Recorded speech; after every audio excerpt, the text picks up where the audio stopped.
guys, so just a quick little tip here.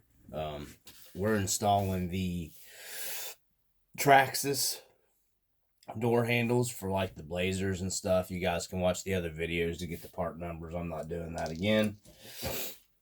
I got lucky. Somebody just used E6000 or whatever to glue these in, so they just pulled right back out. I'm putting these in. I'm just using gel super glue is what I'm using for these. Just some cheap stuff from the Dollar Tree. It's good stuff. They sell some of the best super glue. Nobody will convince me anything otherwise. Just because I don't plan on taking these back off this truck, really. And really, there's no way you have to trim these off. You don't have the option of these going in like these do and locking in the holes. So I wanted a little stronger glue to hold them. So after doing this side, passenger side's finito. You can see what it looks like there. They look a lot better, in my opinion, than what the big handles from Rc4wd Drive that just aren't the correct ones at all for a Chevy. And then I still have the 3D printed ones I'm going to do up. And I'll have them extra too for another truck or whatever. So we got the Traxxas mirror, which I may end up changing this out again. I really want the big truck West Coast mirror style. I think I'm probably going to have to go with something. The Tamiya ones, I think, for the semis look a little small. I don't know. I'm probably going to go ahead and invest in getting a set of the metal ones for it and see what they look like, just because I want the West Coast mirrors on this truck. They're just more fitting for a dually. Even though the lug's not right, I don't care. I'm happy with the way this thing turned out. So, back to the mirror. We're going to go ahead and I'll show you how I did the other one. I got a sharper pair of snips than what I was using last time because I don't want to damage anything. So I come right down here in the back, and the back little nubbin where the usually screw goes in the piece. You can't, like I said, you can't use these to screw them in because they don't line up whatsoever in the holes here. So you don't really got a choice but to do this. So I snipped it not quite completely flush. I just left a little bit of a nubbin, just a little bit of a spot raised up on it. You probably can't make that out. And then the front, just basically the same way. You want to come with that ledge, and I just basically snipped it down. I'm going to use the one in the back. Just be careful because they got a little ledge on them, and you don't want to trim too far down because they do go at an angle.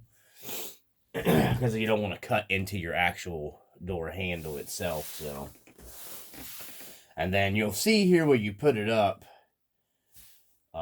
the front, where the front hole was at, the best way, you'll hear it'll kind of jump in. You can hear it. It'll kind of go in the hole. Hear it where it needs to be. So you'll have the one mounted right here, right where it needs to be in your hole here. And then your back, you'll just put the glue on that piece that you left, and they'll sit almost perfectly middle ways, covering the entire thing there. And they're about where they should be, really mounted. So that's how I did these, and I'll just put a dab of that gel. I use the gel super glue because the other stuff you don't want running, making a mess on your paint and everything. But that's what I'm doing with these. Of course, you know, they'll be pretty much permanently bonded to the body. So, you know, if you try to take them back off, if you use the super glue, the E6000 may hold them on there. I don't know. And you may be able to pull them off later. I'm not that worried about it. You know, if I have to repaint this cab or something, I'll just cut them off there, you know, clean the holes up, and I'll buy another set of these handles for like cheap. So I'm actually going to buy 2 or 3 more sets of them just to throw them in a pile and have them, because that's what I've been doing a lot lately, because companies discontinue shit so much that you're just better to buy 2 or 3 of something and put it back in case you need it later, because the way this hobby goes anymore, it might get discontinued and you'll never get the freaking crap again. So, which sucks that you have to do that.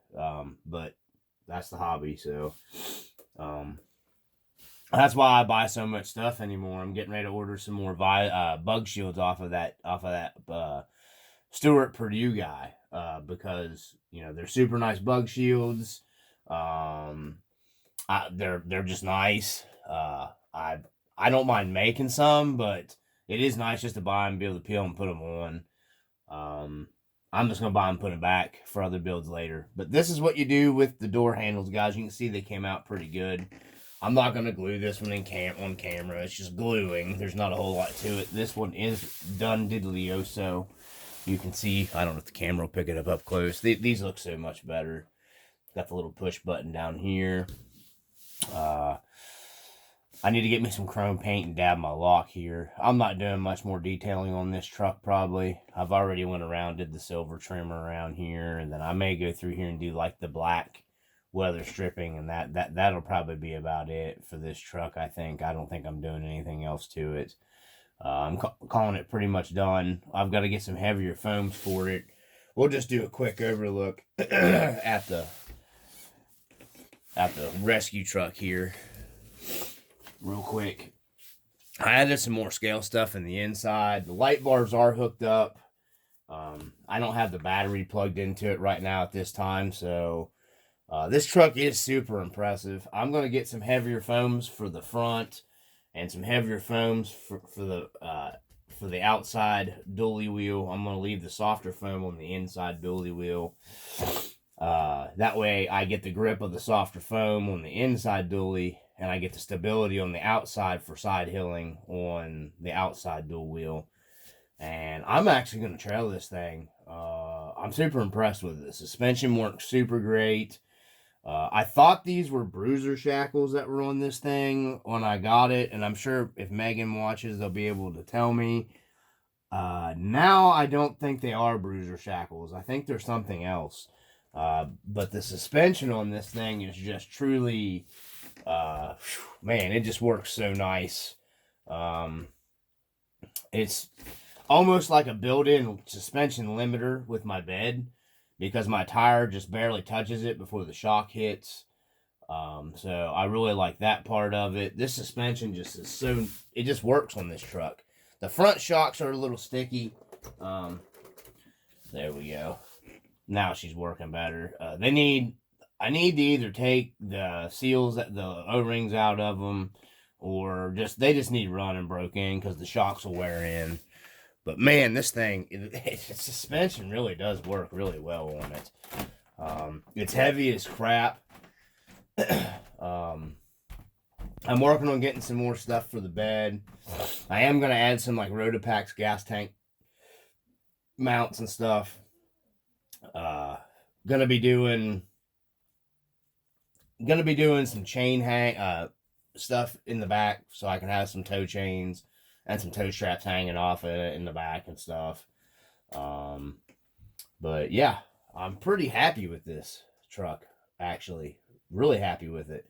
This build came out really, really well. I'll get the lights going in a video.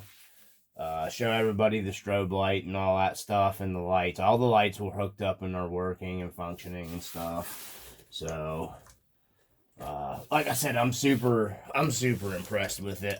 This might be one of my favorite trucks, to be honest with you, that I have now. Just the build was very intimidating, running all the wiring, because we got 2 winches.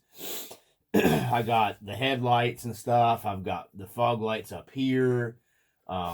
I've got the search and rescue lights, 2 sets up on the top. I've got the strobe bar. That was a pain in the butt.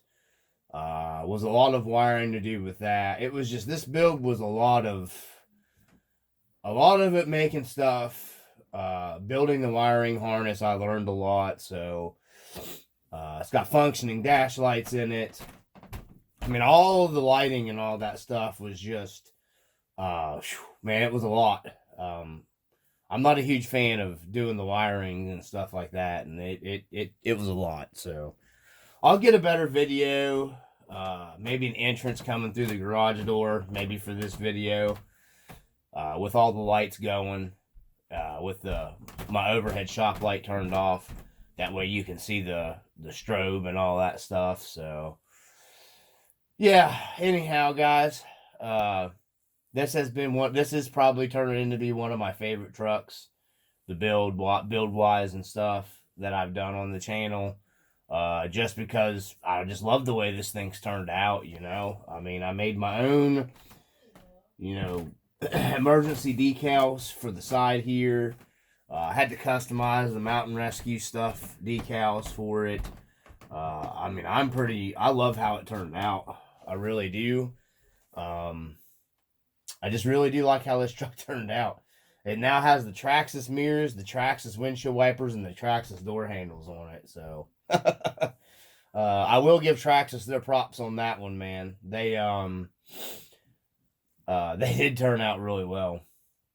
I mean, their accessory kits are nicer for like their door handles and stuff, honestly, than what Rc4wd Drive does. So if you guys really want some nicer, you know, accessory stuff for your Rc4wd Drive, I'd highly recommend getting the Traxxas stuff. I'm buying this, an extra set of these mirrors, an extra set of the door handles.